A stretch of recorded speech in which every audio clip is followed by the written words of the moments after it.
All right, hello everybody. Welcome back to Multicollinearity. This is part 2 of 3 talking about multicollinearity. I just have this slide up here to remind us of where we've been, just so we can pick up and continue on. So multicollinearity, remember, is this idea that we have a linear combination of predictors, which is exactly or approximately 0. Okay, and this is called collinearity, multicollinearity, referring to the fact that we can have multiple predictors involved, not just 2. We discussed in this multicollinearity lecture part 1 the variance inflation factor, or the VIF, which measures how much the variance of the least squares estimators increase when we use all of the predictors instead of a single predictor. So this is basically how the variance of beta hat increases in the multiple linear regression model and compared to a simple linear regression model.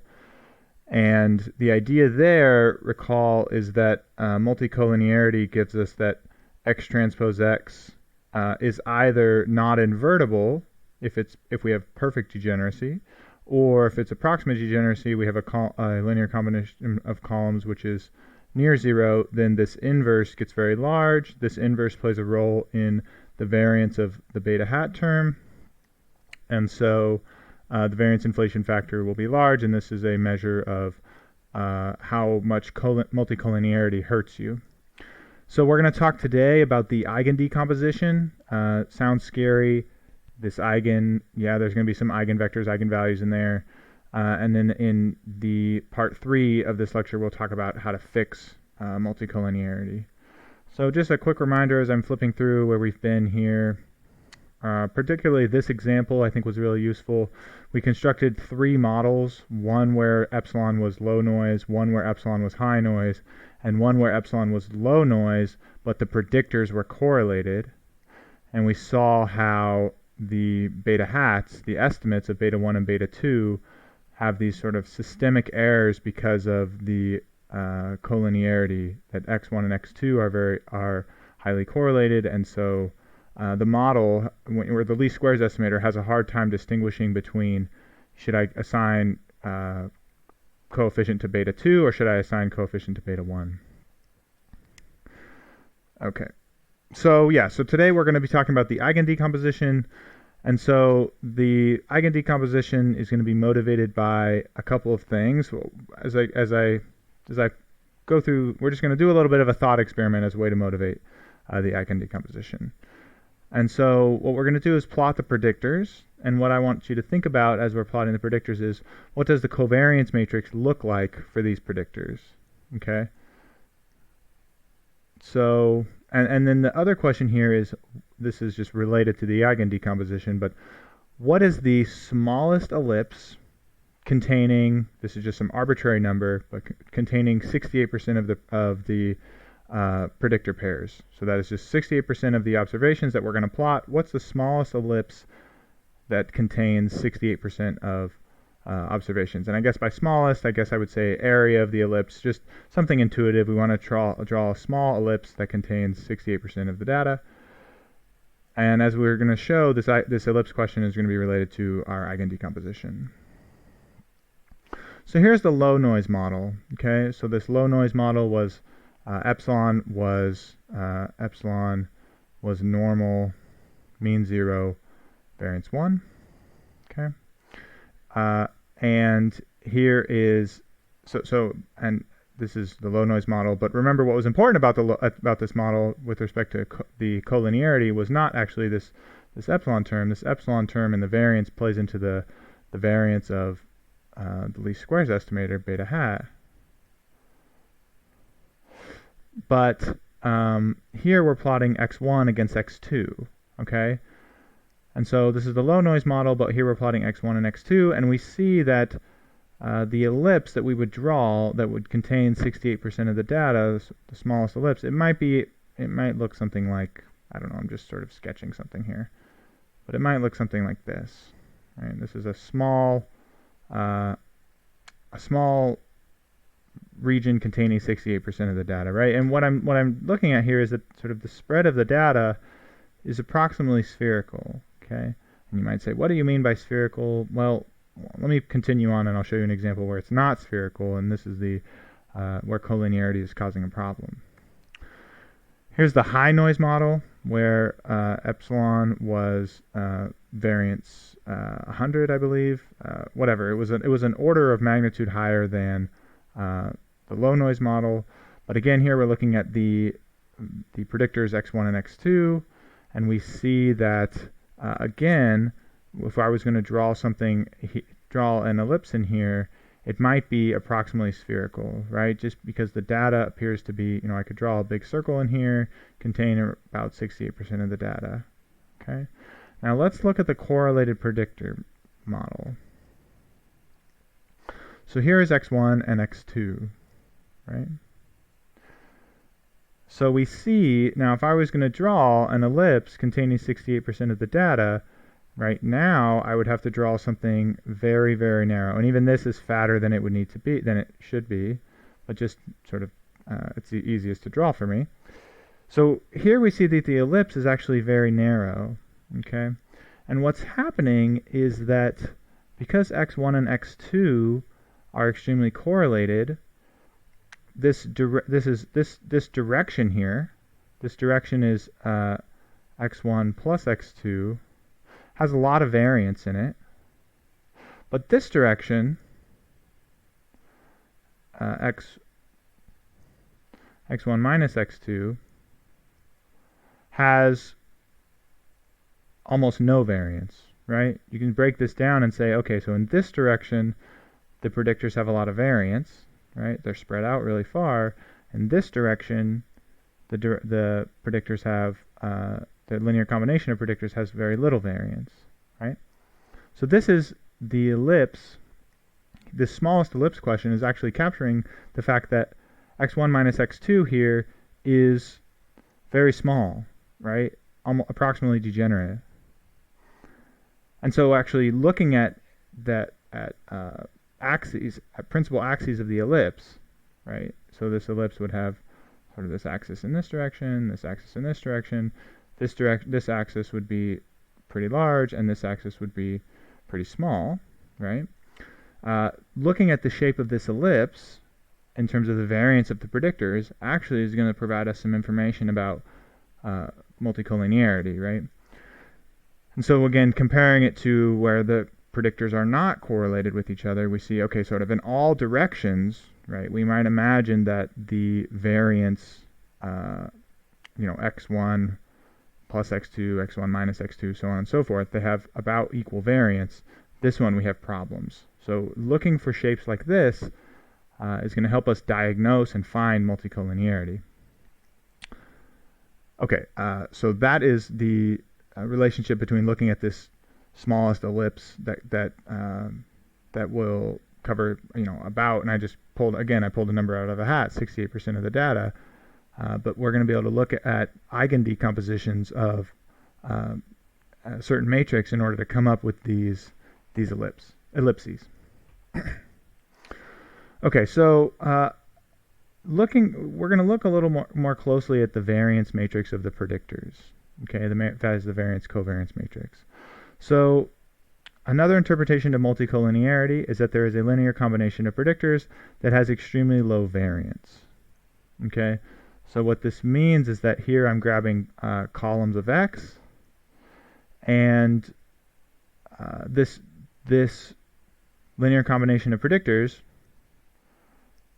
A transpose x, being near 0, means that the variance of A transpose x is small. Okay, and here I'm writing this quick notation bit. This I'm writing as a column vector. I'm writing x here as a column vector, but it's a random vector. Okay. So here I'm not talking about the design matrix. I'm saying there's a linear combination of random variables which has low variance. Okay. So the variance of A transpose x, well, how can we compute the variance of A transpose x? Well, we saw in the miscellaneous facts lecture that we how to compute variances of random vectors, right? And so what we do is we pull out the A and we put the transpose A in the back. Okay, so pulling out the A transpose, putting the A double transpose in the back gives us this. Okay, so again, multicollinearity, this being small, is equivalent to saying that the variance of this random vector is small, and I can make a statement here about just using the variance of x and the linear combination A. Okay, so the eigendecomposition is actually going to be useful in finding linear combinations A here, for which this quantity is small, right? And if I can find linear combinations A for which this quantity is small, then that says that I have a linear combination of predictors which is almost zero, or zero. Okay. So this theorem, the eigendecomposition theorem, which is going to allow us to come up with these linear combinations A, it applies to matrices which are symmetric and positive semi-definite. Okay, so we've seen both of these before, but I sort of moved over them quickly. So symmetric, remember symmetric means that a matrix A is equal to A transpose. And positive semi-definite means that the eigenvalues of A are all non-negative. Okay, we're not going to go into this too much, but it turns out that a covariance matrix has both of these properties. So a covariance matrix is both symmetric. The reason for that is that the covariance of vector or of variable I with variable j is the covariance of variable j with variable I. So we have this sort of symmetry in terms of covariances.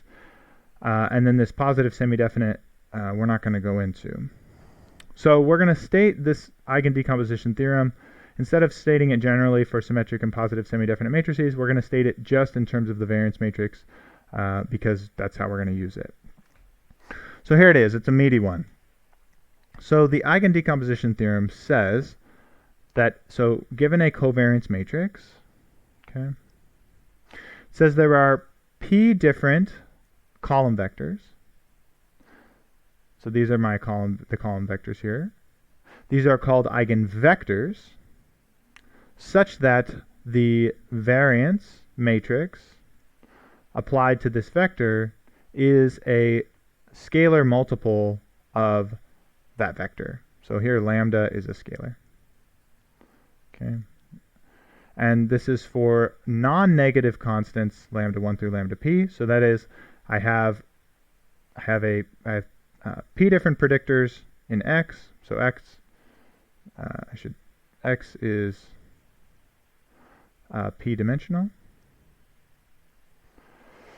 So we have p different eigenvectors, and then there's these scalars, which when you apply the covariance matrix to these eigenvectors, you get a scalar multiple of the eigenvector.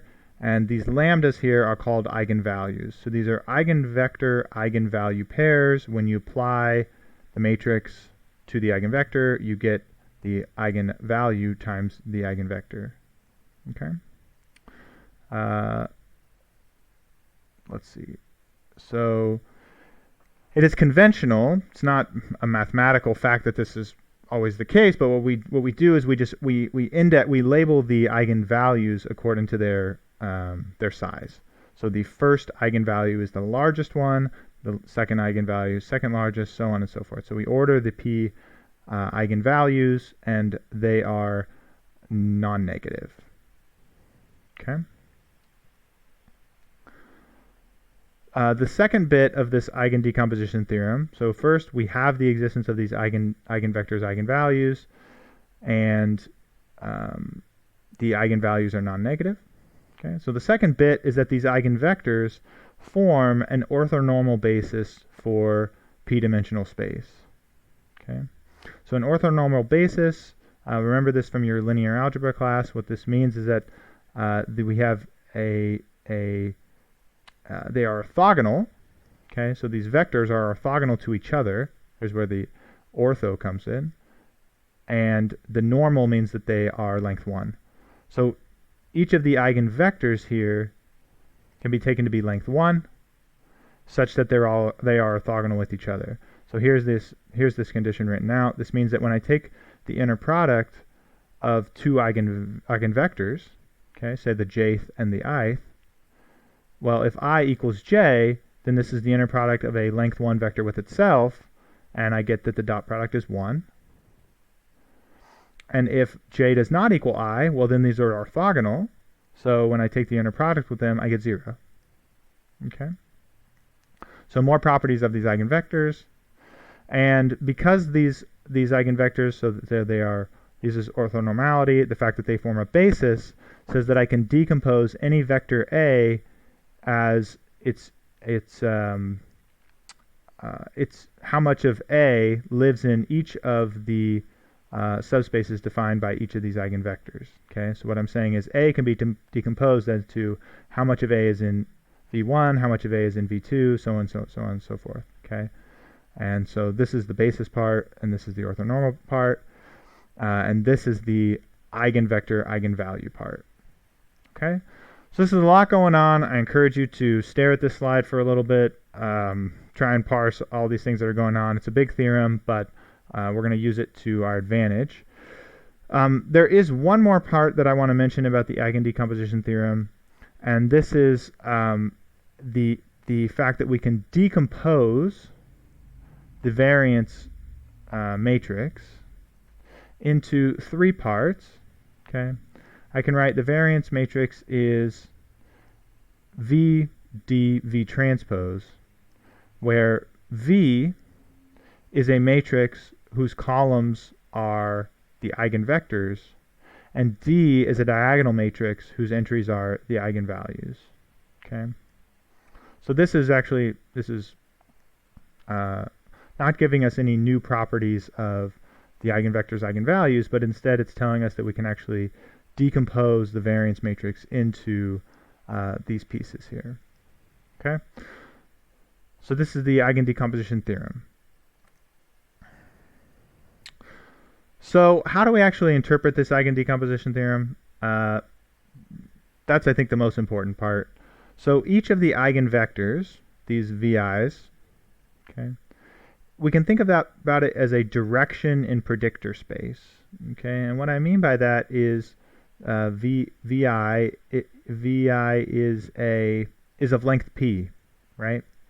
So I can think of taking a linear combination of predictors and ending up with a direction in p-dimensional space. Okay?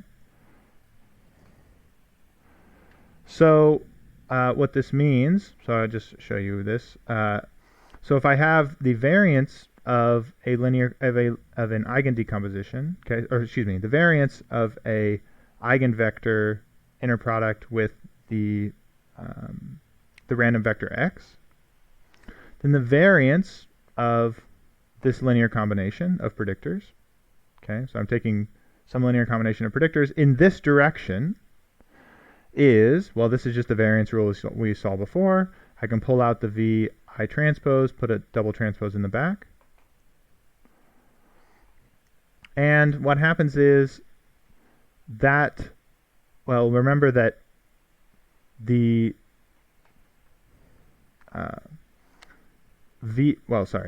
so variance of x applied to VI, right? By the definition of VI being an eigenvector, this is equal to lambda I VI, right? So this thing becomes lambda I VI because VI is an eigenvector, and it gets multiplied by its eigenvalue. Okay? And then so the scalar can be moved around. So basically I'm just doing this reduction here, and then the fact that the V's are orthonormal tells us that this is lambda I. Okay? So what I've done here is I've actually shown that if you take a linear combination according to an eigenvector, linear combination of predictors according to an eigenvector, then the variance of that linear combination of predictors is just lambda I.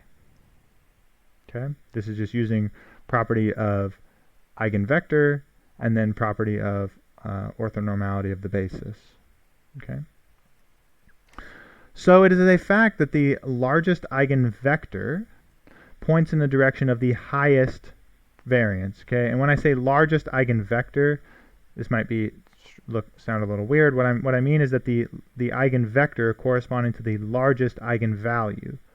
Okay, right? So that makes sense because the variance of linear combination of eigenvector is given by its eigenvalue. So whichever eigenvector has the largest eigenvalue, it is a fact that this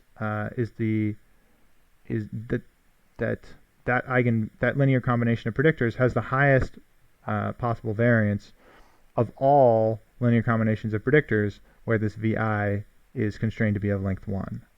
Okay, so I've written this in more detail below. Okay, so the statement is that the linear combination of predictors, which is of maximum variance, okay, so that is, you can imagine that I want to find the VI. I want to maximize this variance, maximize this quantity, and I get to choose my linear combination, and this is constrained to such that these eigenvectors must be of length 1. So the first eigenvector solves this maximization problem. Okay, so if we want to maximize over all linear combinations such that the coefficients must be of length 1, this is the first eigenvector, i.e. the largest eigenvector, which means that it has the largest. It's the eigenvector with having the largest eigenvalue. Okay? And then the fact gets even better than that. It says that the second eigenvector maximizes the variance over all directions that are orthogonal to V1. Okay, so what this means is, basically we can imagine we have this predictor space, right? We can choose the direction which maximizes the variance, and then we can look at everything else orthogonal to that and continue on. And so V2 maximizes the variance over all directions that are orthogonal to V1. This is again subject to the constraint that V2 must be of length 1, and so on for each of the remaining eigenvectors. So we can sort of continually say, all right, we have a direction of maximum variance, and then if everything orthogonal to what solved the maximum variance problem, we can again maximize the variance, and so on and so forth. Okay, so this is related to the eigen decomposition, or excuse me, this is related to multicollinearity in an obvious way, because we talked about before that this variance quantity being small is for us equivalent to this linear combination being nearly degenerate, right?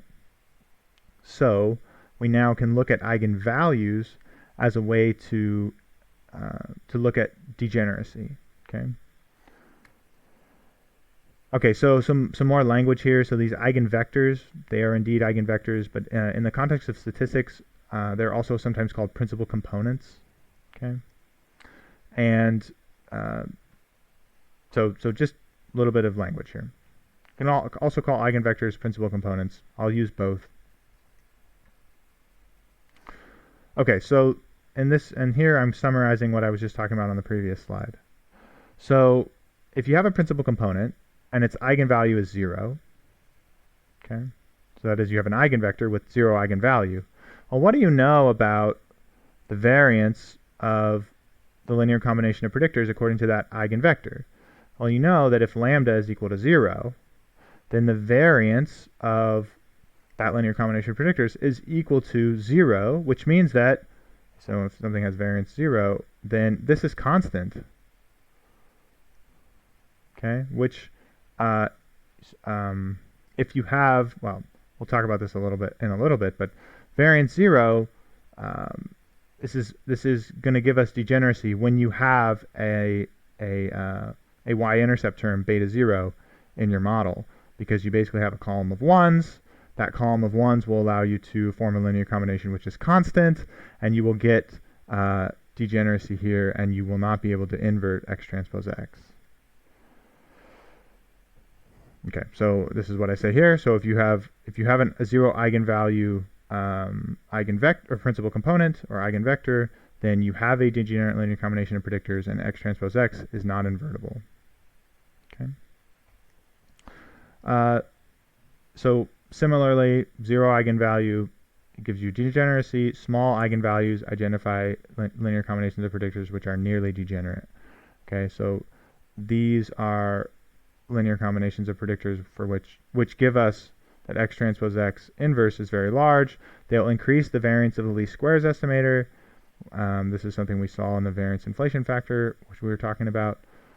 So the idea here is that we're using eigenvectors and eigenvalues to say if we have small eigenvalues, then we can detect degeneracy. Okay, and the linear combinations of predictors, the eigenvectors associated with those eigenvalues actually give us linear combinations which are nearly degenerate. This is better than the variance inflation factor, because the variance inflation factor just tells you that this quantity is large, but it doesn't tell you what is the problem, right? And these principal components associated with small eigenvalues will tell you via their principal components, this is the linear combination of predictors which is bad, which is nearly degenerate, which is causing x transpose x inverse to blow up. Okay? So you can calculate the eigen decomposition in R using the eigen command. Okay? It will return a list of eigenvalues and the V matrix. The V matrix, remember, is a matrix which has V1, V2, so all the V's are stacked as its columns.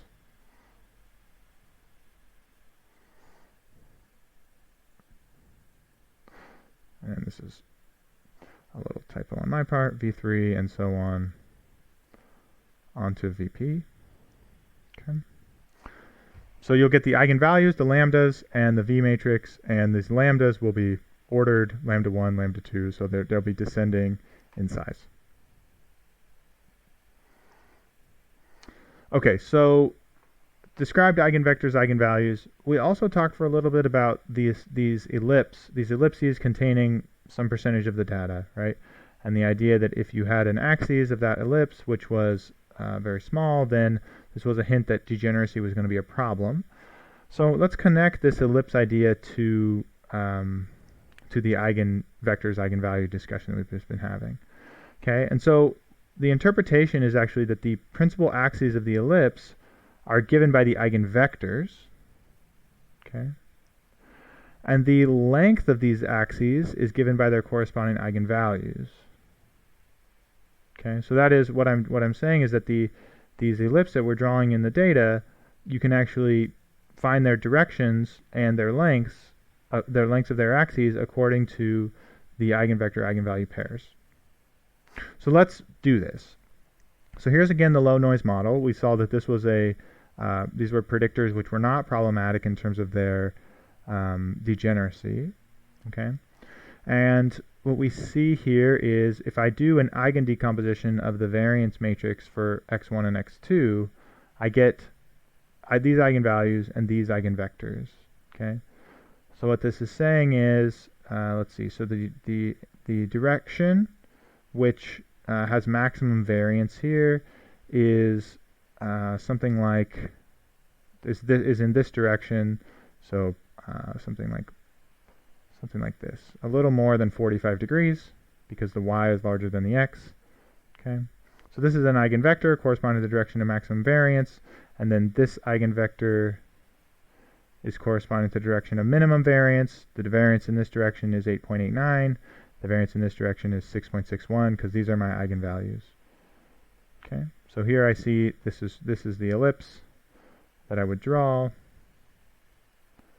something like this. Okay.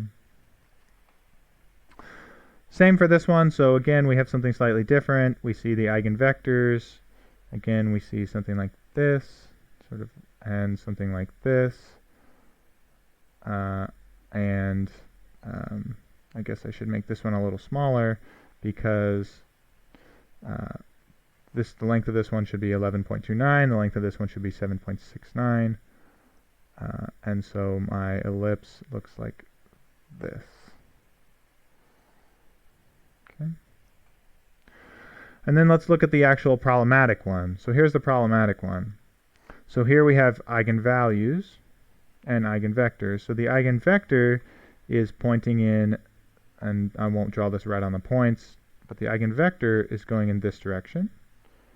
Okay, this is the one which has maximum variance. Its variance is 16.30. And then the eigenvector pointing in this direction, its length is, it's very small, right? Its eigenvalue is very small. So what this is suggesting is that this ellipse should be very, very small in this direction. Okay, so we can see that we're recovering these ellipses that we were drawing earlier, right? Something like this. The idea being that we've detected through this eigenvalue eigenvector decomposition that this direction has a lot of variance, and that this direction has almost no variance. Okay, we can see that here. This variance is very small, indicating near degeneracy with this linear combination of predictors, that is x1 minus x2. Okay. So I'm going to look at an eigen decomposition of the variance of predictors from the bike data of DAP1.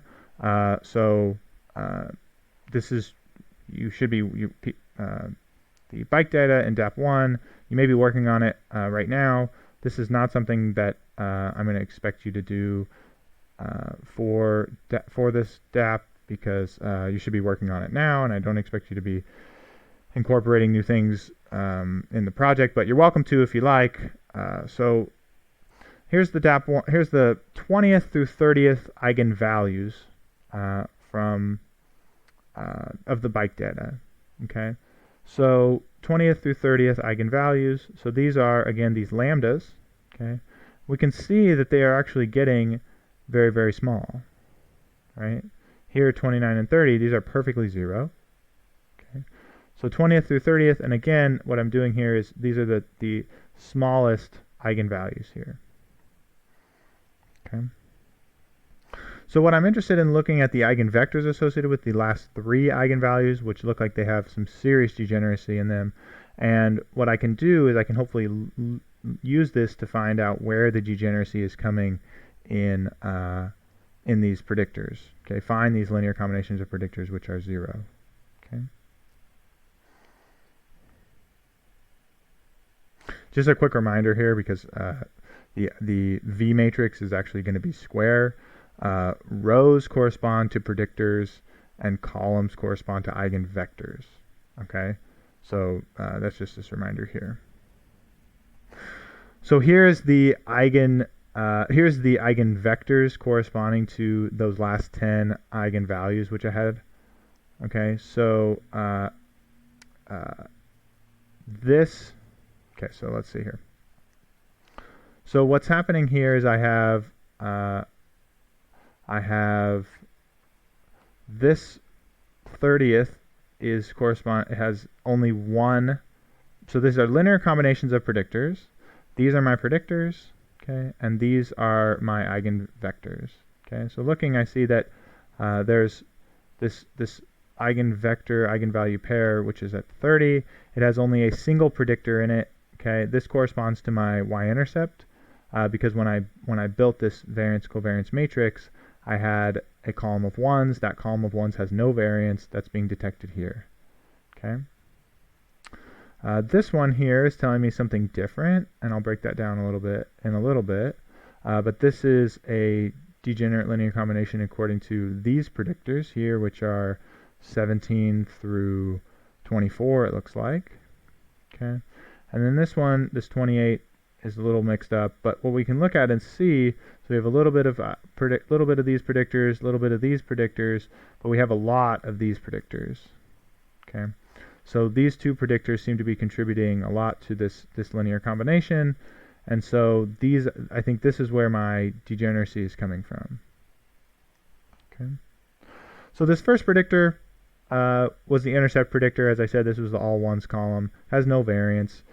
We can actually exclude this predictor from this variance calculation. We know it has no variance, so it's just going to tell us something we already know.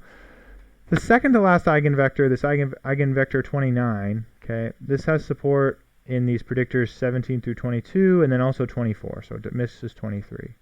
So what happens is these are categorical variables corresponding to the days of the week, Monday through Friday. Okay, and then this 24 is, or no, excuse me, 22 is working day and 24 is holiday. Okay, so why this is unsurprising that we would get a degenerate linear combination there is that sort of we can come up with a linear combination of Monday through Friday, working day, and holiday, which is always 0. Okay, and you can just write out this fact as a linear combination of binary categories. But what happens is that if Monday through Friday is a working day, unless there is a holiday, okay, so you will have Monday through Friday minus working day is going to be 0 unless there's a holiday. So you can just write this out as a fact in terms of these predictors, which is going to give us degeneracy. Okay. So that is the second to last. And the third to last eigenvector has many non-zero predictors. And then, as I talked about, there's primarily just these two predictors here, which, according to the way that I've put them in this variance matrix, predictor 27 is atemp and predictor 28 is temp. Okay, so both of these we know that these should be predictors which are linear combinations of one another. There's a little bit of discrepancy in the data, which makes that not entirely true. But again, the fact that these are highly correlated is not surprising. Okay, so these are sort of three problematic linear combinations of predictors, and this eigen decomposition allows us to interpret the linear combinations to say, oh, I've introduced redundancy in my problem because I've used atemp and atemp as predictors, or if I include all of these categorical predictors, I have redundancy, and I'm not going to be able to actually construct a least squares estimator because x transpose x is not going to be invertible. Okay. So the conclusion that we'll make here is that in detecting collinearity, we can do so with the variance inflation factors, these VIFs. Okay, this is the ratio of the multiple linear regression variance over the simple linear regression variance. And when I say variance here, I'm referring to the variance of the least squares estimator. This is important because when we're doing eigen decomposition, I'm referring to the variance of x, the predictors. Okay, so note that distinction. In another way we can detect collinearity is with this eigen decomposition. We can look at the principal components and the eigenvalues to say that if we have a eigenvalue which is 0, then we have degeneracy, and if we have near 0, then we have near degeneracy. One corresponding to x transpose x inverse not existing, and one corresponding to the fact that it's getting large. Okay, so for me, I will say I prefer the eigen decomposition. There's a little bit more mathematics there that you have to understand, but once you do, the eigen decomposition will tell you more, right? Because of the fact that it gives you these linear combinations of predictors, which have high variance if you're looking at large lambda, or low variance if you're looking at low lambda. This actually tells you more information. Okay. So great. So this is so I'm going to take a small break here. We're going to come back and we're going to talk about how to actually fix multicollinearity. So the idea next is that, let's say we've used VIFs and or our principal components, our eigen decomposition, to identify that collinearity is an issue. So we know that collinearity is an issue. What should we do about it? Okay, and this is what we're going to do next. Because right now, up until now, we've only talked about how to find multicollinearity. And so this is what we'll discuss in the next lecture. So I'll see everybody then.